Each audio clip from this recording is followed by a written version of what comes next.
Hello student, my self Nitin Goyal, faculty of JW mathematics. हमने Cartesian coordinate के NCERT और JW के क्वेश्चन स्टार्ट किए थे। स्टार्टिंग में हम बेसिक क्वेश्चन ले रहे थे। आपका आज का नेक्स्ट क्वेश्चन है if the centroid of the triangle, कोई ट्रायंगल है उसका सेंट्रॉइड हैविंग वर्टाइसेस, उसके वर्टाइसेस दिए 1, a और 2, b एंड c3, -3। ठीक है, ये जो है ये किसी ट्रायंगल के वर्टाइसेस है और उसका जो सेंट्रॉइड है वो बोला गया है कि लाई कर रहा है कहां पे, ऑन एक्स एक्सिस। ठीक है, लाइज ऑन एक्स एक्सिस। इस ट्रायंगल का जो सेंट्रॉइड है वो कहां पे लाई कर रहा है, एक्स एक्सिस पे लाई कर रहा है। तो अगर ऐसा है तो नीचे में से कौन सा ऑप्शन सही होगा? ठीक है, तो सबसे पहले तो देखो मैं ट्रायंगल ड्रॉ कर लेता हूं। इसमें मैं यहीं पे लेट कर लेता हूं, लेट मैं मान लेता हूं a इज 1, a। ठीक है, और यहाँ पे जो p है, अच्छा यहाँ पे pqr ले लेता हूँ क्योंकि a स्मॉल b यूज किया है, तो p और इसको मैं q बोल देता हूँ और q को बोल देता हूँ 2, b।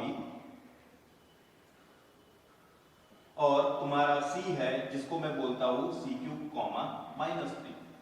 ठीक है, अब देखो ये अगर वर्टाइसेस है ट्रायंगल के तो इसका जो सेंट्रॉइड का फॉर्मूला था क्या था, x1 + x2 + x3 अपॉन 3 और y1 + y2 + y3 अपॉन 3। ठीक है, जैसे कि मैं मानता हूं ये तुम्हारा x1 है, ये y1 है, ये तुम्हारा x2 है, ये y2 है, ये तुम्हारा x3 है, ये तुम्हारा y3 है। तो इसका जो सेंट्रॉइड रहेगा, यानी जो सेंट्रॉइड रहेगा जिसको g से रिप्रेजेंट किया जाता है, उसका x कोऑर्डिनेट क्या रहेगा, x1 + x2 + x3 upon 3, y1 + y2 + y3 upon 3, यानी x1 + x2 + x3 अपॉन 3, ये x कोऑर्डिनेट रहेगा सेंट्रॉइड का। और y कोऑर्डिनेट क्या रहेगा, y1 + y2 + y3 अपॉन 3, ये y कोऑर्डिनेट रहेगा। लेकिन आपको पता है x1 क्या है तुम्हारा, 1 है, तो यहाँ पे 1 आ जाएगा। अच्छा, x2 क्या है तुम्हारा, 2 है, तो यहाँ पे क्या आ जाएगा, 2 आ जाएगा। ठीक है, उसके बाद x3 क्या है तुम्हारा, c³ है, तो यहाँ पे c³ आ जाएगा अपॉन में 3। ठीक है, सिमिलरली y1 क्या है तुम्हारा, y1 तुम्हारा a है। अच्छा, y2 क्या है तुम्हारा, y2 तुम्हारा b है। और y3 क्या है तुम्हारा, y3 तुम्हारा -3 है, तो यहाँ पे -3 रहेगा। ठीक है, ये हो गया इस ट्रायंगल का सेंट्रॉइड, ये हो गया इस ट्रायंगल का सेंट्रॉइड जिसके कोऑर्डिनेट क्या है, ये है। अब उसके बाद नेक्स्ट क्या बोला गया है कि आपका जो सेंट्रॉइड है लाइज कर रहा है ऑन एक्स एक्सिस। ठीक है, अगर ये सेंट्रॉइड, अगर आपका सेंट्रॉइड एक्स एक्सिस पे लाई करता है तो आपको पता है कि उसका y कोऑर्डिनेट क्या रहेगा, 0 रहेगा, क्योंकि जो चीज आपकी x कोऑर्डिनेट पे लाई करती है उसमें आपका x कोऑर्डिनेट कुछ ना कुछ वैल्यूज रह सकती है। सपोज मैं मान लेता हूं ये 4 है, लेकिन y कोऑर्डिनेट क्या रहेगा, 0। यानी ये सेंट्रॉइड अगर y कोऑर्डिनेट x एक्सिस पे लाई करता है, इसका मतलब इसका जो y कोऑर्डिनेट रहेगा वो किसके बराबर रहेगा, 0 के बराबर। वो किसके बराबर रहेगा, 0 के बराबर। इसीलिए मैं बोल सकता हूं, यहां पे मैं लिखूंगा but centroid, that is G, lies on x axis। ठीक है, therefore मैं बोल सकता हूं a + b -3 upon 3 = 0। therefore y coordinate किसके बराबर रहेगा, 0 के बराबर। अच्छा, ये अगर 0 के बराबर है तो 3 मल्टीप्लाइड होगा 0 से, तो a + b -3 = 0 हो जाएगा। 3 0 के साथ मल्टीप्लाइड होके -3 हो जाएगा, तो a + b = 3। That is your condition. ठीक है, if the centroid, the vertices of a triangle, this is 1, a 2, b and c³ -3, and the centroid of this triangle lies on the x axis, then it satisfies the condition, that is a + b = 3। that is your c option। ये क्या रहेगा तुम्हारा, c option रहेगा। ठीक है, simple basic concept है। मेरा centroid अगर x एक्सिस पे लाई करता है तो उसका y कोऑर्डिनेट क्या रहने को ना, 0 के बराबर रहने को ना। इसीलिए मैंने ये y कोऑर्डिनेट को क्या किया, 0 के बराबर इक्वेट कर दिया, और 0 के बराबर इक्वेट करने के बाद सिंपल मैथमेटिकल कैलकुलेशन किया तो कंडीशन निकल के बाहर आ गई, a + b = 3। ठीक है, उसके बाद नेक्स्ट क्वेश्चन है हमारा,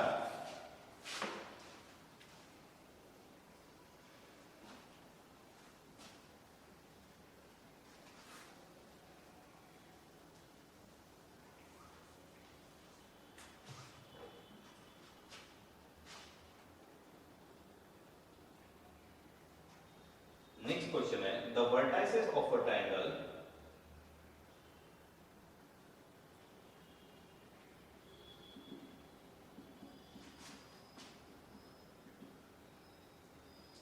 vertices of a triangle are at O is a 0, 0,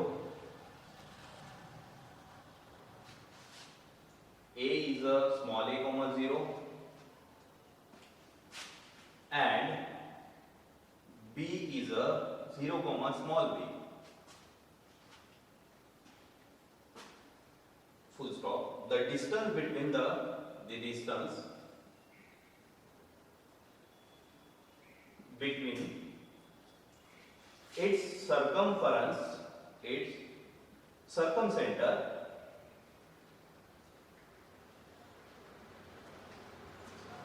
and orthocenter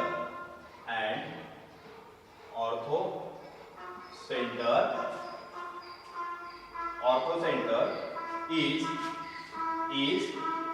A option है तुम्हारा under root of A square plus B square, B option है तुम्हारा 1/2 under root of A square plus B square, C option है तुम्हारा under root of A square plus B square upon 2 and D option है तुम्हारा 1/4 under root of A square plus B square. ठीक है, आपको क्या बोला गया है? ठीक है, आपको बोला गया है कि कोई ट्रायंगल है, उसके वर्टाइसेस ये है, ठीक है, और आपको डिस्टेंस निकालना है इट्स सर्कमसेंटर एंड ऑर्थोसेंटर। यानी अगर मेरे को दो पॉइंट के बीच का डिस्टेंस निकालना है, इसका मतलब डिस्टेंस फार्मूला अप्लाई करना पड़ेगा। और डिस्टेंस फार्मूला कब अप्लाई कर सकता हूं मैं? जब मेरे को दोनों पॉइंट के कोऑर्डिनेट पता है। ठीक है, तो फार्मूला बन जाता है under root of difference in x coordinate whole square plus difference in y coordinate whole square. ये फार्मूला है डिस्टेंस फार्मूला का।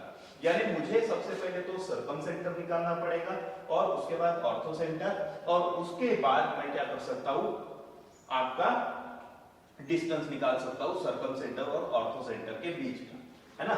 सपोज ये सर्कमसेंटर है तुम्हारा, ये तुम्हारा ऑर्थोसेंटर है, इसके बीच की दूरी मेरे को पता करना है, तो मेरे को इसके कोऑर्डिनेट और इसके कोऑर्डिनेट निकालना पड़ेगा, तब जाके बाय यूजिंग डिस्टेंस फार्मूला ये डिस्टेंस मैं कैलकुलेट कर सकता हूं। ठीक है, अब देखो वर्टाइसेस देखो थोड़ा, अगर वर्टाइसेस देखते हो तो वर्टाइसेस क्या है तुम्हारे, अगर ये मेरे कार्टेशियन कोऑर्डिनेट सिस्टम बनाता हूं तो ये तुम्हारा O दैट इज 0, 0। ठीक है, A कोऑर्डिनेट क्या है तुम्हारा A, 0, यानी x की वैल्यू है और y 0 है, इसका मतलब वो कहां पे लाई कर रहा है? x एक्सिस पे लाई कर रहा है। यानी ये तुम्हारा A जो क्या है A, 0, और थर्ड वर्टेक्स क्या है 0, b, यानी y एक्सिस पे लाई करेगा। ये तुम्हारा B कोऑर्डिनेट है जो क्या है 0, b। अगर देखा जाए तो ये अगर ट्रायंगल है तो ये तो सीधी सीधी बात पता चल जा रही है मेरे को कि ये जो है ट्रायंगल तुम्हारा राइट एंगल ट्रायंगल है। ठीक है, अब मुझे पता है for a right angle triangle, ठीक है, for a right angle triangle orthocentre, है ना, for a right angle triangle orthocentre कहां पे होता है? ऑर्थोसेंटर होता है for a right angle triangle तुम्हारा ऑर्थोसेंटर कहां पे होता है? At a vertex where the triangle is 90 degree, है ना, वेयर एट अ वर्टेक्स, हमने नोट में भी लिखा था for the right angle triangle ऑर्थोसेंटर is at the vertex where the triangle is right angle. यानी देखा जाए तो ये अगर राइट एंगल ट्रायंगल है तो ऑर्थोसेंटर तुम्हारा ये रहेगा, क्योंकि इसी वर्टेक्स पे आपका ट्रायंगल क्या है, एंगल क्या है 90 डिग्री है, यानी ये तुम्हारा ऑर्थोसेंटर। तो मैं बोल सकता हूं for orthocentre for a right angle triangle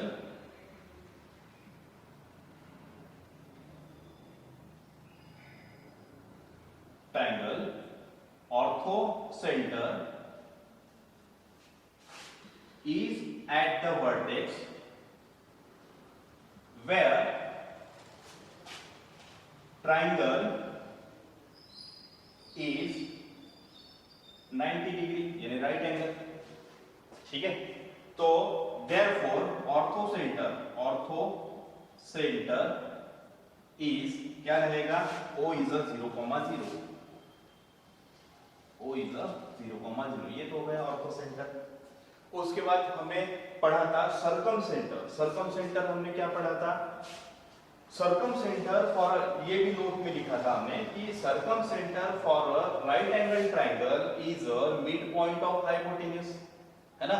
यानी अगर हाइपोटेन्यूज ये है तो सर्कम सेंटर क्या रहेगा, क्योंकि ये राइट एंगल ट्राइंगल है तो सर्कम सेंटर इसका क्या रहेगा, मिड पॉइंट रहेगा, that is your circum centre. ये क्या रहेगा तुम्हारा सर्कम सेंटर। अच्छा, ये मिड पॉइंट है सर्कम सेंटर का, तो circum centre by using mid point formula calculate हो जाएगा, ठीक है। तो यहां पे मैं लिखूंगा for a right angle triangle,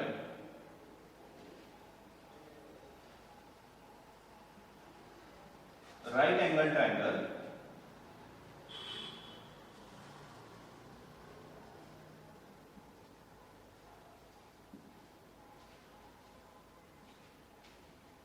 triangle circumcenter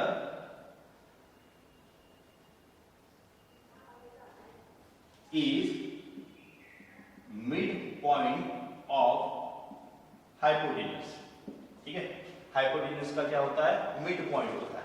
अच्छा, हाइपोटेन्यूज का अगर ये मिड पॉइंट है तो देयरफॉर तुम्हारा जो सर्कम सेंटर है जिसको मैं C से रिप्रेजेंट करता हूं वो क्या रहेगा, मिड पॉइंट रहेगा by using mid point formula x1 + x2/2, यानी 0 + a/2 और y कोऑर्डिनेट क्या रहेगा, y1 + y2/2, यानी b + 0/2, that is nothing but your a/2 and that is nothing but your b/2। ये आ गया तुम्हारा ऑर्थो सेंटर, ये आ गया तुम्हारा सर्कम सेंटर। अब मेरे को क्या निकालना है, डिस्टेंस निकालना है ऑर्थो सेंटर और सर्कम सेंटर के बीच का। तो मेरा जो डिस्टेंस रहेगा, है ना, ये ऑर्थो सेंटर जो है तुम्हारा वो था 0,0 और ये तुम्हारा क्या था, सर्कम सेंटर जो क्या था a/2, b/2, ठीक है। By using distance formula OC equal to, that is the distance between orthocentre and circumcentre is under root of difference in x coordinate, यानी 0 minus a/2 whole square plus difference in y coordinate, यानी 0 minus b/2 whole square, है ना। 0 minus a/2 nothing but your minus a/2, 0 minus a/2 nothing but your minus b/2, और square है तो क्या हो जाएगा, निगेटिव जो है वो पॉजिटिव हो जाएगा, यानी ये क्या बनेगा, a/2 होल स्क्वायर, ये क्या बनेगा, b/2 होल स्क्वायर, ठीक है। अच्छा, यही स्क्वायर किसको जाएगा, यहाँ पे देखो, यही स्क्वायर किसको जाएगा, a को जाएगा, यही स्क्वायर नीचे जाएगा, तो ये बनेगा OC equal to under root of a²/4 plus b²/4, ठीक है। सेम, तो यहाँ पे देख सकते हो डिनोमिनेटर सेम है, तो ये तो लाइक फ्रैक्शन है, डिनोमिनेटर सेम है तो न्यूमरेटर को ऐड करो, a² + b² अपॉन में क्या रहेगा, 4 रहेगा, ठीक है। अब root nothing but your power, है ना, यही पावर न्यूमरेटर को जाएगा, यही पावर डिनोमिनेटर को जाएगा, तो under root of a² + b², नीचे अंडर रूट ऑफ 4 कितना बनता है, 2 बन जाता है, दैट इज योर 2, तो डिस्टेंस आ जाएगा 1/2 under root of a² + b² units, ठीक है। तो that is your distance between orthocentre and circumcentre, and option is 1/2 under root of a² + b², that is your B option. That is all about your distance between orthocentre and circumcentre. That is basic जो note है वही note लेके आपको question पूछे जाते हैं, ठीक है। बाकी हम नेक्स्ट लेक्चर में देखेंगे। Thank you very much.